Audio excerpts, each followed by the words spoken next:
வருது நில்லு. ஏய் வருது. என்னாச்சு உனக்கு? நான் படுக்க உனக்கு கூப்பிட்டுட்டே இருக்கேன், நீ பார்க்காத மாதிரி போயிட்டே இருக்க. ஏன் என்கிட்ட பேச மாட்டேங்கிற? இன்னைக்கு உனக்கு நிச்சயதார்த்தம் இல்ல வாசு, அதை விட்டுட்டு இங்க எதுக்கு வந்த? போய் உன் வேலையை பாரு. ஏய் பாரதி, அது உனக்கு எப்படி தெரியும்? எல்லாம் எனக்கு தெரியும் வாசு. இது சரிப்பட்டு வராது. நாம பிரிஞ்சிடலாம். ஓங்கி அரைஞ்சன் வைக்க. என்ன உனக்கு பைத்தியமா பிடிச்சிருக்கு? பிரிஞ்சிடலாமா? பிரிஞ்சிடலாம். ஏய் உங்ககிட்ட யாராவது ஏதாவது சொன்னாங்களா? அதெல்லாம் எதுவும் இல்ல வாசு. நான் என் தகுதிக்கு மீறி ஆசைப்பட்டது தப்புன்னு புரிஞ்சுக்கிட்டேன். புரிஞ்சு போச்சு. இங்க பாரு பாரதி, யாருக்காகவும் எதுக்காகவும் பயப்படாத. எது வந்தாலும் நான் பாத்துக்கிறேன். இல்ல வாசு, என்ன மறந்துரு. என் அப்பா அம்மா இந்த ஊர்ல தலைநிமிர்ந்து வாழணும்னா நாம பெரியதுதான் நல்லது. எல்லாம் அப்பாவோட வேலையா தான் இருக்கும்னு நினைக்கிறேன். நான் வரேன். பாரதி ஒரு நிமிஷம். நீ சொன்னதை நான் யோசிச்சு பார்த்தேன். அதுவும் சரிதான். சரி, என் கூட வா.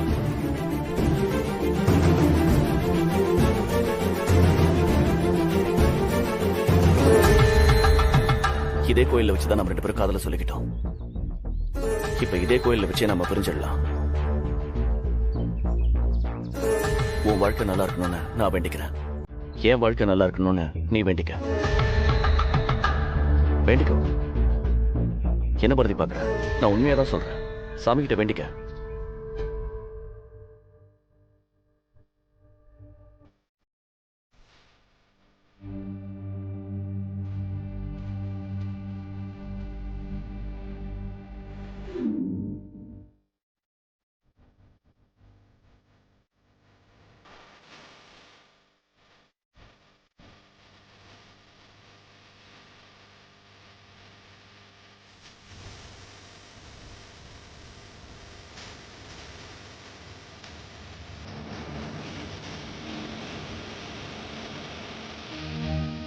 நீ தான் சாமி துணையா இருக்கணும்.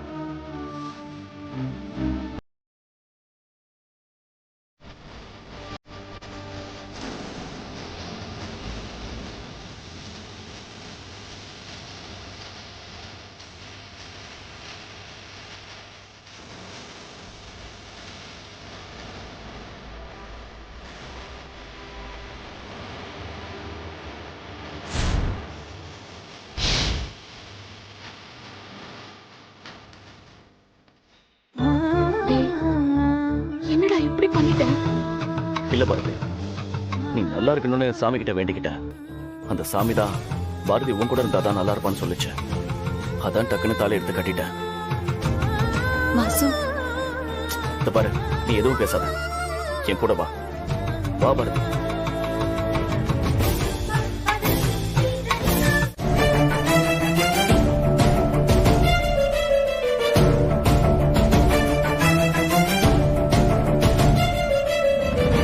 டாக்டர், எஸ், பிரீத்திங் மட்டும் கொஞ்சமா போயிட்டு வந்துட்டு இருக்கு. ஆனா இவ்வளவு நேரமாகியும் கான்சியஸ் வரவே இல்லை. என்ன செய்யலாம்? We have tried our best. இதுக்கு மேல நாமளும் வெயிட் பண்ணி எந்த பிரயோஜனமும் இல்லை. பேஷண்டோட ஃபேமிலி எல்லாம் வெளியில வெயிட் பண்ணிட்டு இருக்காங்க. Let's tell them the fact. சும்மா ஆறுதலுக்கு போய் சொல்றதுல பிரயோஜனமே இல்லை.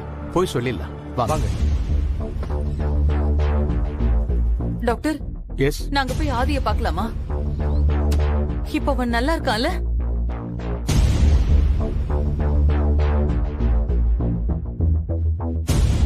எதுவா இருந்தாலும் சொல்லுங்க டாக்டர். என் மாப்பிள்ள எப்படி இருக்காரு? ஒன்னும் பிரச்சனை இல்லையே? இல்ல, கொஞ்சம் பிரச்சனை தான்.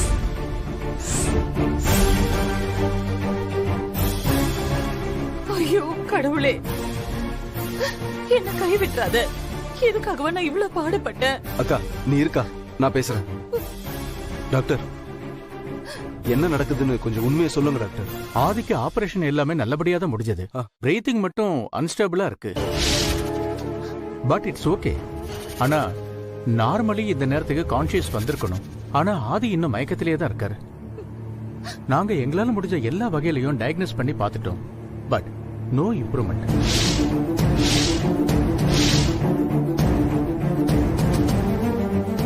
ஓகே, இன்னும் 1 hour வெயிட் பண்ணலாம். 1 ஹவர்க்குள்ள கண்ணு முழிக்கலன்னா கொஞ்சம் பிரச்சனை தான்.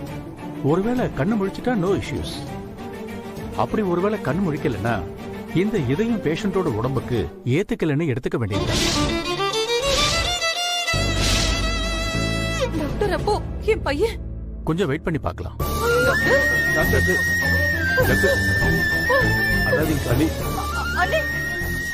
அண்ணி கவலைப்படாதீங்க அண்ணி. கடவுளே, இதெல்லாம் கேட்கறதுக்கா என்ன உயிரோட வச்சிருக்க? என் மகனுக்கு மட்டும் ஏதாவது ஆச்சுன்னா இதே இடத்துல நான் என் உயிரை விட்டுருவேன். அக்கா, என்ன வார்த்தை பேசுறீங்க? அந்த மாதிரி எல்லாம் எதுவும் நடக்காதுக்கா. ஆதியே நம்ம நல்லபடியா வீட்டுக்கு கூட்டிட்டு போவோம்க்கா. நீங்க வேணா பாருங்களேன், நான் சொன்னதா நடக்கும்.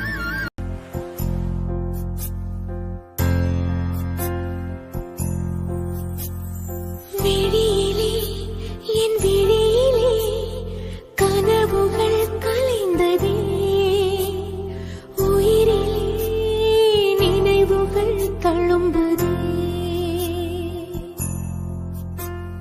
கண்ணங்களில் கண்ணீர் வந்து உன் பெயரை எழுதுதே. பாரதி, இப்படியே அழுதுட்டு இருந்தா எப்படிம்மா? எழுந்து போய் முகத்தை கழுவிட்டு வேலையை பாருமா. பாரு, குழந்தை காலையில இருந்து எதுவுமே சாப்பிடாம இருக்கா. அவளுக்கு ஏதாவது குடுமா.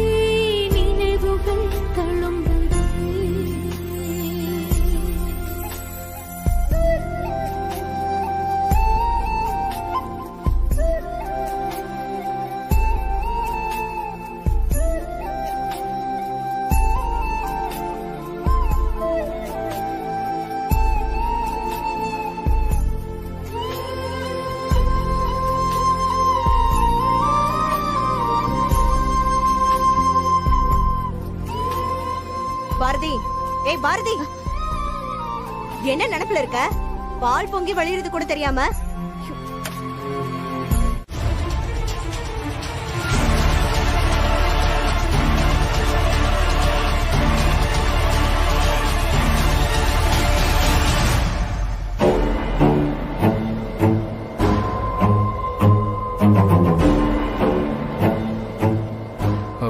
Are you okay? சும்மா சொல்லக்கூடாது. நடிப்புல அவ அப்பனையே மிஞ்சிட்டா இவ. ஆமா ஆமா. என்ன பார்வதி இது? இத்தனை நாள் சாப்பிடலன்னா விட்டுருவீங்களா? இப்ப பாரு, அவளுக்கு ஏதாவதுன்னா என்ன பண்ண முடியும்? என்னக்கா பண்றது? எவ்வளவு சொல்லி பார்த்தாச்சு, சாப்பிடவே மாட்டேன் விடாப்புடியா இருந்தா. பேசாத நீ. நானும் ஏதோ அவ வருத்தத்துல இருக்கான்னு விட்டுட்டேன். இப்படியா விடுவீங்க நீங்க? பாவம், கல்யாணம் நின்னு போச்சுல்ல, அது அவளால தாங்கிக்க முடியல. இருக்கும். அவளும் சின்ன பொண்ணு தானே. அவளுக்கு கல்யாணம் நின்ன சோகத்தை விட ஆதிக்கு உடம்பு சரியாகணுங்கிற கவலை தான் அதிகமா இருந்துச்சு. சரி சரி சாந்தி, ஜூஸ் எடுத்துட்டு வா. இத கொண்டு வரமா? முதல்ல ஜூஸ் குடிக்கட்டும், அப்பதான் சரியாகும். பாத்தீங்களா மாப்ள, ஒரு வாய் தண்ணி கூட குடிக்காம பூஜை ரூமே கதியா இருந்திருக்கா. ஏன் பவனி, அவளை பார்த்தா உண்மையிலே பட்டினி கிடந்த மாதிரி இருக்கு. நிஜமாவே சாப்பிடலையா என்ன? நீங்களும் அவ டிராமாவை நம்புறீங்க? 3 வேளையும் நல்ல மூக்கு பிடிக்க கொட்டிக்கிறான். நான் தான் பார்த்தனே, கிச்சன்ல போய் பாருங்க. பக்கத்து ஹோட்டலோட மொத்த பார்சலும் அங்கதான் இருக்கு. சீக்கிரம் வா, குடு. இந்தாங்கம்மா. ஆதி, நீ எடுத்துக்க.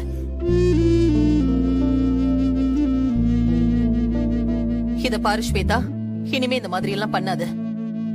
மாமாவை விட்டா எனக்கு வேற யாரு இருக்காங்க? அவருதான் என் வாழ்க்கைன்னு ஆனதுக்கு அப்புறம் அவருக்கு ஒண்ணுனா என்னால தாங்கிக்க முடியுமா? அதான். அதேதான் உனக்கும். உனக்கு ஏதாவதுன்னா உங்க அப்பா அம்மா வருத்தப்பட மாட்டாங்களா? பசங்களுக்கு ஏதாவது ஒண்ணுன்னா பெத்தவங்க மனசு எவ்வளவு வேதனைப்படும்னு எனக்கு நல்லா தெரியும். அறிவு அக்கா, ஐயர்கிட்ட சொல்லி சீக்கிரமா ஒரு நல்ல நாள் பார்க்கலாம். இதுக்கு மேலயும் நாம நாளை தள்ளி போட வேண்டாம். அப்புறம் அக்கா, ஆதியே இப்பதான் குணமாய் வந்திருக்கான். அதுக்குள்ள அவனுக்கு கல்யாணம் பண்ணணுமா? கொஞ்ச நாள் போகட்டும்க்கா. ஆமா, நீ பவானி சொல்றது எனக்கு சரின்னு தான் படுது. இல்ல தம்பி, நல்ல காரியத்தை தள்ளி போட வேண்டாமேன்னு நினைக்கிறேன். சரி, நீங்க சொன்ன மாதிரி 2 மாசத்துக்கு கல்யாணத்தை தள்ளி வச்சுக்கலாம்.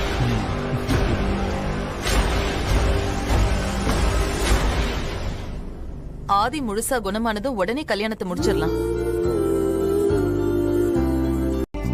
தீராத காதல் சாகாதடா. மாமா என்னாச்சு? வலிக்குதா? இல்ல, என்னமோ திடீர்னு படபடன்னு இருக்கு. மாப்ள, என்ன மாப்ள, டாக்டர் பத்தலாம் வாங்க. இல்ல மாமா, அது பெயின் எல்லாம் ஒண்ணு இல்ல. என்னமோ படபடன்னு இதயம் துடிக்கிறது எனக்கே கேக்குற மாதிரி இருக்கு.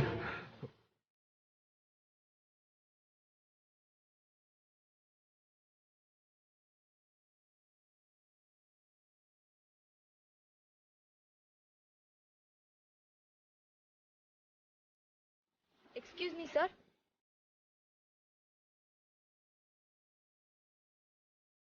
நீங்க டாக்டரை போய் பார்க்கலாம் சார். கொடுங்க. வாங்க.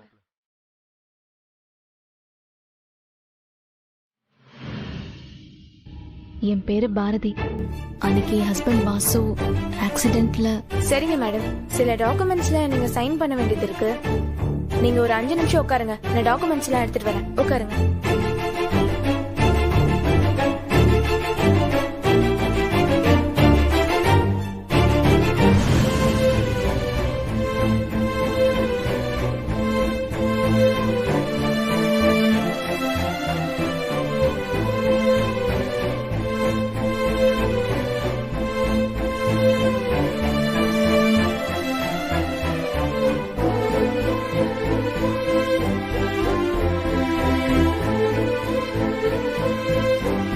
மேடம் வாங்க. இந்தாங்க மேடம், இந்த டாக்குமெண்ட்ஸ்ல சைன் பண்ணுங்க. Thanks madam. அவ்வளவுதானா? அவ்வளவுதான் மேடம். ஓகேங்க, தேங்க்யூ.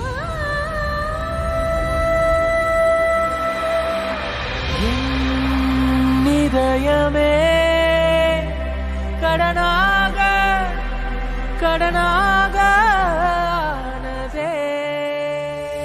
இடம் மாறி போன இதயம் தேடுதே, கடல் சேரத்தானே நதிவாடுதே.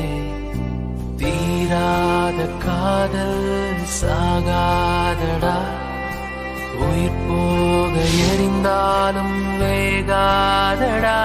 உருவமாறி நின்றேனே உன்னை பார்க்க.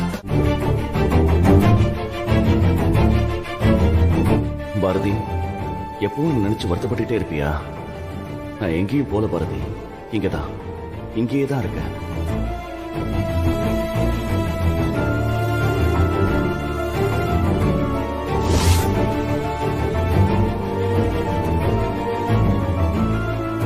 நான் எப்பவும் சொல்ற மாதிரி என் இதயம் உனக்காக துடிச்சுக்கிட்டே இருக்கும்.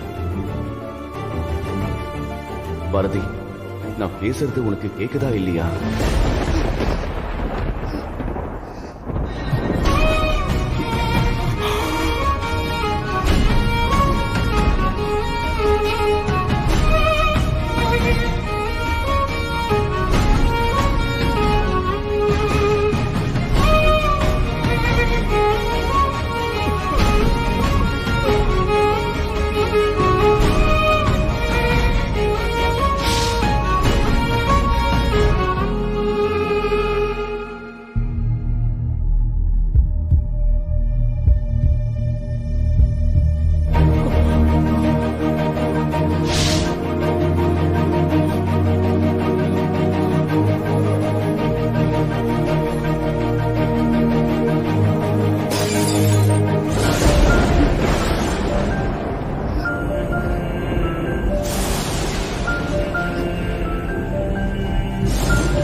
வேண்டிய வயசுல என் பிள்ளை அல்பாயுசுல போய் சேர்ந்துட்டான். அவன் இல்லைங்கிறதே இன்னும் என் மனசு ஏத்துக்க மாட்டேங்குது. இப்பயும் கூட அவன் அங்கேயும் இங்கேயும் வீட்டுக்குள்ள நடந்துட்டு இருக்கிற மாதிரியே எனக்கு தோணுது. எந்த பக்கம் பார்த்தாலும் அவன் கண்ணுக்குள்ளேயே நிக்கிறான். நடந்ததே நினைச்சிட்டு இருக்காத ரத்னம். நாம என்னதான் அழுது புரண்டாலும் மாண்டவன் என்ன திரும்பி வரவா போறான்? அவன் வாங்கிட்டு வந்த வரம் அப்படி. விதி முடிஞ்சது போய் சேர்ந்துட்டான். இனிமே ஆக வேண்டிய வேலையை பாரு. அவனை நம்பி வந்த அவன் பொண்டாட்டி இருக்கு, புள்ளை இருக்குப்பா.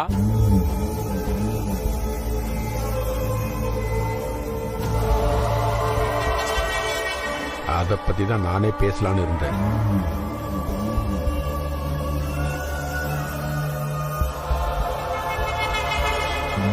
பாசி என்னோட மூத்த ஆம்பளை பிள்ளை. அவன் கல்யாணத்தை ஊரை கூட்டி எப்படி எப்படி இல்லாம பெருசா பண்ணணும்னு நினைச்சுக்கிட்டு இருந்தேன். பெரிய பெரிய இடத்தெல்லாம் பொண்ணு பார்த்து வச்சிருந்தேன். அதுக்குள்ள அந்த பையன் காதல் கத்திரிக்கான்னு வந்து நின்னான். எனக்கு அந்த கல்யாணத்துல 100% விருப்பம் இல்லைனாலும் அவன் சந்தோஷத்துக்காக விருப்பம் இல்லாம ஏத்துக்கிட்டேன். இப்ப அவனே போயிட்டான். அந்த பொண்ணை வீட்டுக்குள்ள வச்சிருக்கிறதுல எனக்கு விருப்பம் இல்லை.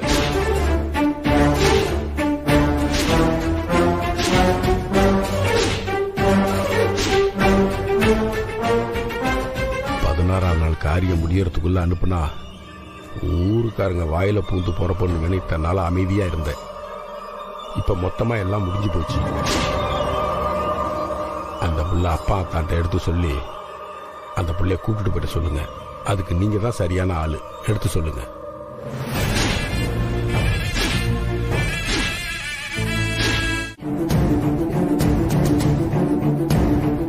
எல்லாரும் ஒரு விஷயத்தை கேட்டுக்கங்க. என் மகன் போனதுக்கு அப்புறம் எனக்கு யார பத்தியும் கவலை கிடையாது. அவன் அப்பா வீட்லயே இருக்கட்டும், எங்க வேணாலும் போகட்டும், யார வேணாலும் கல்யாணம் பண்ணிக்கிட்டோம், என்ன வேணாலும் ஆகட்டும். ஆனா என் பேத்திய மட்டும் இந்த வீட்டை விட்டு நான் அனுப்ப மாட்டேன். இதுதான் என் முடிவு. பாரதி, நீ என்ன சொல்றம்மா? என்ன அத்தை, நீங்களும் அவர் கூட சேர்ந்து பேசிட்டு இருக்கீங்க? எப்படி எப்படி நான் என் மனசு கல்லாக்கிட்டு நான் பெத்த புள்ளைய விட்டுட்டு போக முடியும்? என் நிலைமையில நீங்க இருந்தா இப்படிதான் விட்டுட்டு போவீங்களா? சொல்லுங்க அத்தை, இப்படிதான் விட்டுட்டு போவீங்களா? என்ன ரத்னம், நீ என்ன சொல்ற? என்ன நீ என்ன சொல்ற, நான் என்ன சொல்றேன்னு என் முடிவை தான் நான் சொல்லிட்டேனே. திரும்ப திரும்ப 1000 முறை கேட்டாலும் இதுதான் என் முடிவு. என் பேத்தியை என் வீட்டை விட்டு அனுப்ப முடியாது.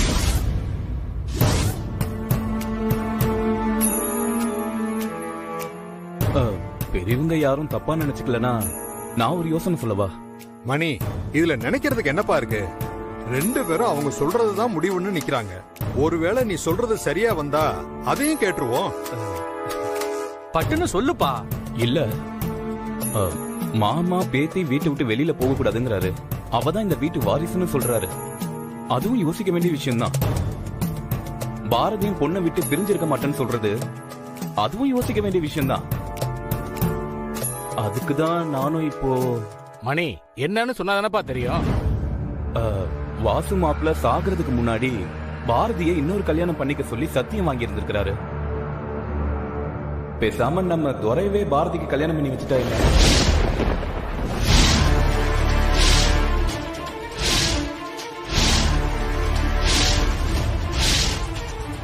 மாப்பிள்ளைக்கு பாரதி செஞ்சு கொடுத்த சத்தியமும் நிறைவேறின மாதிரி இருக்கும். பேத்தியும் இந்த வீட்டை விட்டு போகாம மாமாவோட ஆசையும் நிறைவேறும். தாயும் பொண்ணை விட்டு பிரிஞ்சிருக்க வேண்டிய அவசியமும் இல்ல. நாங்களும் துரைக்கு ரொம்ப நாளா பொண்ணு தேடிட்டு இருக்கோம். எல்லாரும் என்ன சொல்றீங்க?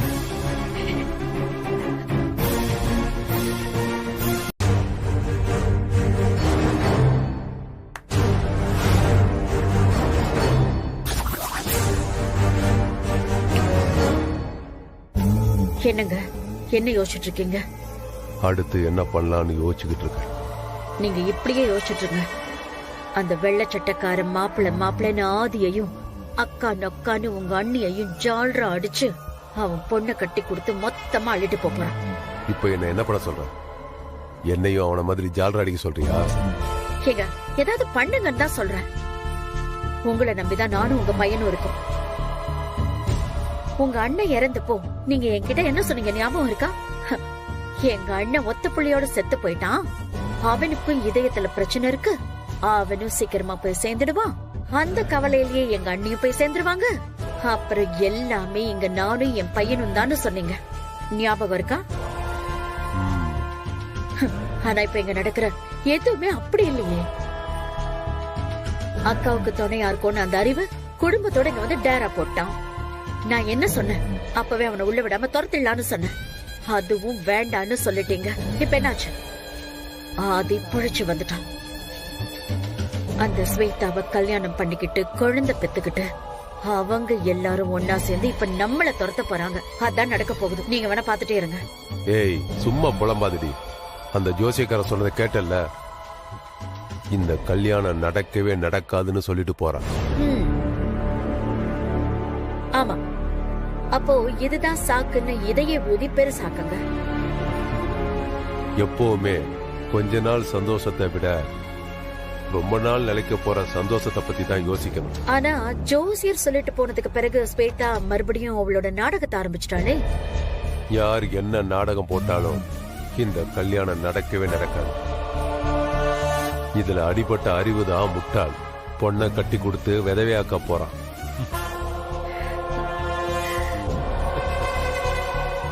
எனக்கு ஒரு விஷயம் புரிய மாட்டேங்குது. அந்த ஜோசியக்காரர் போறதுக்கு முன்னாடி ஆதியை பார்த்து அப்ப இருந்த ஆதி வேற இப்ப இருக்கிற ஆதி வேறன்னு சொன்னாரு. எனக்கு அதுதான் கொஞ்சம் கூட புரியல.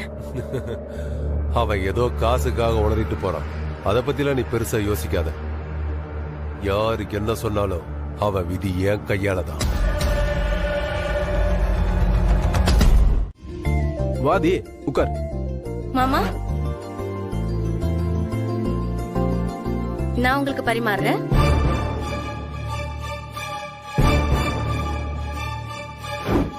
இந்த பொண்ணுக்கும் ஆதிக்கும் இந்த கல்யாணம் நடக்கவே நடக்காது.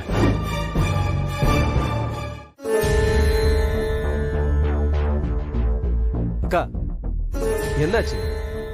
சாப்பிடாம என்ன யோசிக்கிறீங்க? இன்னும் அந்த ஜோசியக்காரன் சொன்னதை யோசிச்சுட்டு இருக்கியா? இல்லப்பா, அத பத்தி எல்லாம் ஒண்ணும் இல்ல. நீங்க சாப்பிடுங்க. அறிவு, ஏகாம்பரம், அண்ணி, உங்க 2 பேருக்கும் காலையில ஏதாவது முக்கியமான மீட்டிங் இருக்கா? அதெல்லாம் ஒண்ணும் இல்லையேக்கா. ஏன், என்ன விஷயம்? எனக்கும் ரொம்ப முக்கியமான விஷயம் எல்லாம் எதுவும் இல்ல. ஆமா, நீ வேற எதுவும் வேலை இருக்கா? நம்ம ஆதி முழுசா குணமாகி நல்லபடியா வீட்டுக்கு வந்துட்டா காஞ்சிபுரத்துல இருக்கிற நம்ம குலதெய்வ கோவில்ல அபிஷேகம் பண்றேன்னு வேண்டிக்கிட்டேன். ஆதியும் வீட்டுக்கு வந்து 1 வாரத்துக்கு மேல ஆயிடுச்சு. சாமி காரியத்தை தள்ளி போட வேண்டான்னு தோணுச்சு. அதான் நாளைக்கு எல்லாரும் சேர்ந்து போயிட்டு வந்துடலாமா? அக்கா சரியா சொல்லிட்டீங்க அக்கா. இங்க பாருங்க, என்ன வேலையா இருந்தா என்ன, முதல்ல சாமி காரியம் தான் முக்கியம். ஆமாக்கா, மாப்பிளைக்கு வேண்டிக்கிட்டேன்னு வேற சொல்ற. அதெல்லாம் தள்ளி போடக்கூடாது. எந்த வேலையா இருந்தாலும் சரி, நாம நாளைக்கு கட்டாயமா கோயிலுக்கு போறோம். சரியா? அண்ணி, அங்க கோவில்ல என்ன ஏற்பாடு செய்யணும்னு சொல்லுங்க. நம்ம ஆண்களை விட்டு செய்ய சொல்லலாம். ஏகாம்பரம், சாமி காரியம் இல்ல, ரொம்ப சிறப்பா செய்யணும். அதுவும் ஆதிக்கு வேண்டது எல்லாத்தையும் நான் பாத்துக்கிறேன். நல்லதுப்பா. யாராவது ஒருத்தர் ஏற்பாடு செஞ்சா சரிதான். அப்புறம் காலையில சீக்கிரம் கிளம்பணும். ரெடி ஆயிடுங்க. மாமா இந்தாங்க. தேங்க்யூ. மாமா நீங்க போங்க, நான் ஒரு 2 மினிட்ஸ்ல வந்துடுறேன். சரி. இல்லாத மாமாவுக்கு டேப்லெட் கொடுக்கணும்ல, அதான். பரவாயில்லம்மா, இன்னைக்கு நானே எடுத்து கொடுத்துடுறேன். நீ போய் ரெஸ்ட் எடு. காலையில சீக்கிரம் கிளம்பணும்ல? சரி.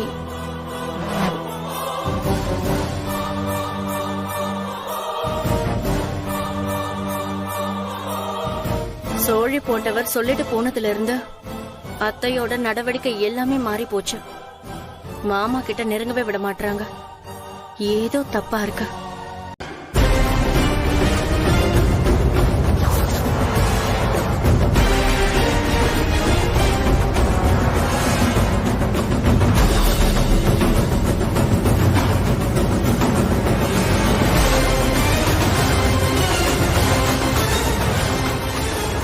தள்ளு. அக்கா இந்தாங்க. யார் பேருக்கு அர்ச்சனை? ஆதிகேசவன், கடகராசி, ஆயில்ய நட்சத்திரம். ஆதிகேசவன் நாமதேயசே கடகராசியாம் நாதஸ்ய ஆயில்ய நட்சத்திராணாம் ஸ்வேதா அவிட்ட நட்சத்திரம். அவிட்ட நட்சத்திரம் கும்பராசி. கும்பராசி. ஆனந்த் மீன ராசி உத்திரட்டாதி நட்சத்திரம். உத்திரட்டாதி.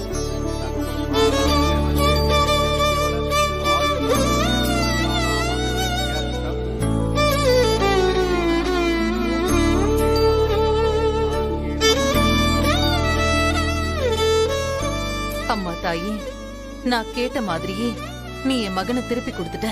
அவன் இனிமே எந்த பிரச்சனையும் இல்லாம 100 வருஷத்துக்கு நல்லா வாழணும். அதுக்கு நீதான் துணையா இருக்கணும்.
பேர் ராசி நட்சத்திரம் சொல்லுங்க. பாரதி, பேர் ராசி சொல்லுமா.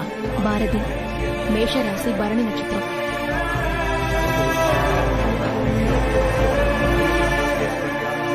தமிழரசி சிம்ம ராசி மகம் நட்சத்திரம்.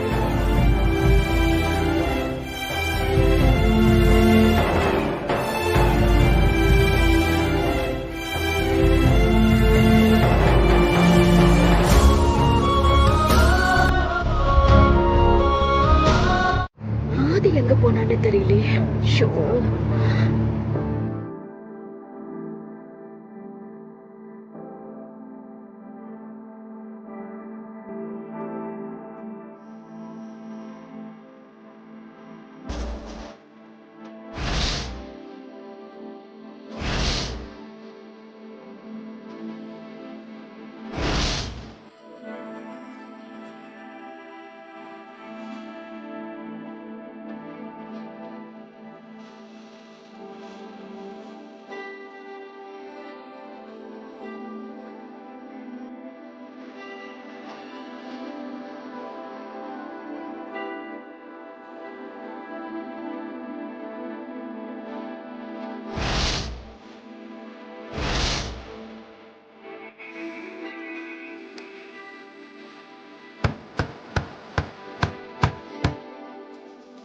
யாரு?